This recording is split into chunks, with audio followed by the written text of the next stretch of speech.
Wimborne Town went down 2-0 to Banbury United today at Cuthbury on a heavy pitch in front of a decent crowd of 331. And the scoreline didn't really flatter the visitors, who had scored 18 goals in their previous 3 games and showed that sort of form today. They dominated most of the game, but full praise to Wimborne for their effort and their never give up spirit. The Magpies were without James Stocco, suspended, and without Billy Maybury, not available. They lined up with Shane Murphy in goal, Scott Arnold and John Blake playing together at the back, Declan Randall and Ryan Murray at full-back. And in midfield we had Portsmouth Loney, Colleen Haytham, Christian Oxlade Chamberlain, Sam Old and Carl Preston on the left, with up front Brandon Joseph Boadi and Mark Ford.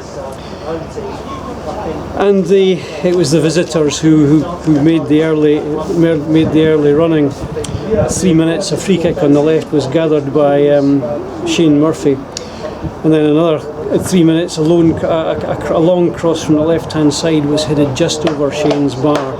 Banbury very much on the front foot to begin with.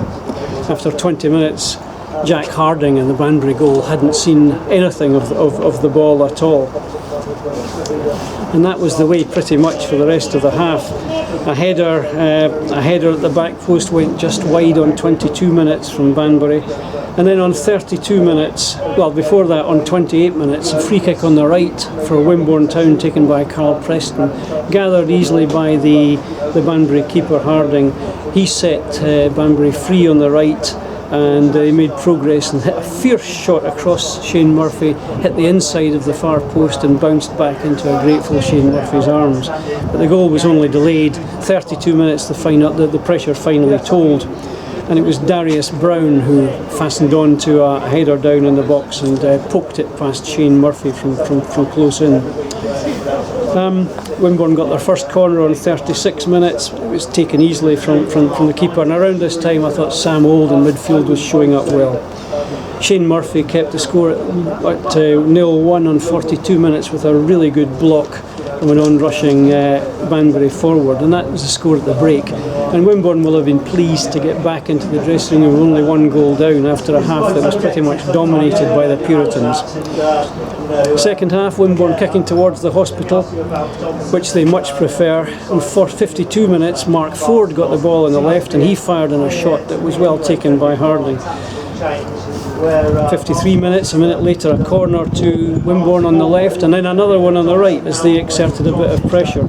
And from that second one, which was taken by Carl Preston, John Blake got up at the far post and headed wide. Just before the hour, Shane Murphy was called into action again. Tremendous diving save from a Banbury free kick, a curling free kick, and Shane just edged it past the post. The referee didn't see it and gave a goal kick. Just 2 minutes later, though, it was that man Darius Brown who netted to put the Puritans 2-0 up. Curious goal this, the ball out on the right byline, came along the byline. I think a defender slipped and was pushed in at over the goal line. Strange, sloppy goal, but a scrappy goal, I mean. On 65 minutes, good work on the right from Colleen Haytham, and he crossed the ball, and Christian Oxlade Chamberlain had a swing and a miss in the box, but Christian showing up really well in the second half, I thought. And Waters came on for Colleen Haytham on 66 minutes, as Wimborne never gave in, showing tremendous effort, a heavy pitch against a team that was clearly more experienced, older, stronger than them, but they never gave in, never let themselves down. Good run by Brandon Joseph Boadi down the right hand side, and then great work by Carl Preston a minute later on the right hand side. Everywhere he went, he seemed to be surrounded by defenders, but he did ever so well to get free of them. Brandon Joseph Boadi went off on 78 minutes to be replaced by Morgan Turner for the final 12 minutes. And then Sam Old went off for Jack Lupton on 85 minutes. Mark Ford had a shot that was easily saved on 86 minutes, and when the referee blew the whistle, it was Wimborne Town 0, Banbury United 2. The sponsor's man of the match was Shane Murphy. I wouldn't disagree with that. I thought the 2 central defenders, Scott Arnold and John Blake, were fantastic today. John Blake gets my man of the match. Brandon Joseph Boadi and Christian Oxlade Chamberlain both showed up well up front, but it was the stronger visitors that were always dominant and never really looked very much in trouble. A really great crowd of 331 today, and let me take this opportunity of thanking everybody that turned up. Many of you supporters from other teams, we really appreciate your support at this difficult time for the club. Next up for the Magpies, it's a trip to high-flying North Lee next Saturday. There'll be a coach going, and if you want to be on that and join the Magpies on tour, give me a shout and I'll book you a seat. See you there, I hope. I'm joined by Simon Brown after today's defeat to Banbury United.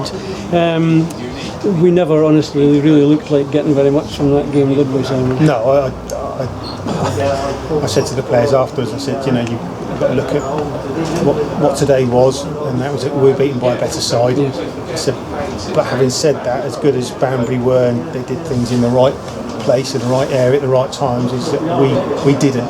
Mm-hmm. And the overriding feeling I've got is that we weren't quite good enough, but actually, had we just been a little bit better on occasions, we might have got a little bit of a foothold in the game. We might have got something out of it. And I said at 1-0, you know, that if we kept it to 1-0, then whilst you could argue we wouldn't have deserved anything. We could have maybe in the last 10-15 minutes put them under a little bit of pressure, because it's the same that any side, you know, a 1-0 lead, and you think maybe we could get something out of this, and that, as I said, a little bit of nerves and stuff. But once we switched off for the second goal, don't know who it was, let the lad in and they scored. All of a sudden, you know, the pressure's off of them. They could pass the ball around like they were playing a training match or a testimonial game, and you know, we were at that point we were never going to get anything from the game. And so no complaints. Banbury were far the better side, did the things that they should do and executed their game plan correctly, and we didn't. And it's just as important when you think decent crowded today with all the what's gone on. I was hoping we could give those at Watts again a little bit more to grab hold of and cheer about and come back the next time round. You've got to see it in perspective. They've scored 18 goals in the last 3 games. They're a team on the up very much. They'll be in the playoffs, I think. Apart from that second goal, there wasn't much to criticise about the defensive play. I thought the 2 central defenders had outstanding games. No, I thought they stuck to the task really well. I mean, we were hampered a bit, obviously losing James Stokoe, Billy Mabry, and Lewis and Louis Kellaway from last week's lineup. You know, which will upset the sort of the makeup of the side really. And I have no doubt, had we had those in the side, that maybe things would have been a little bit different. But as I said, if they're not available or they're suspended, then I can't play them, so I have to put a side out which I think will do a job. And that was the side I picked today, but unfortunately it wasn't really good enough. Very heavy pitch, which didn't really suit our lighter forwards. Got a lot of inexperience in their younger lads. They were a much more experienced, heavier, stronger team, I thought, than us. Yeah, and that's what we said to the boys at half time. You know, we weren't turning them around. We weren't putting the balls in areas which were causing them a problem. They were doing that to us, and consequently we ended up spending most of the game on the back foot. And you know, I've been pressing them. I'm not saying that I want us to be a Route 1 Wimbledon style, but you've got to play the conditions, and the conditions were that the pitch was really sticky and difficult, and if you played the ball, played more of the game in their last third, we were likely to get more out of it. There's going to be mistakes on a pitch like that, so let's play for that. Absolutely. Yeah, thanks for your time, Simon. Right, cheers. Appreciate it. Cheers.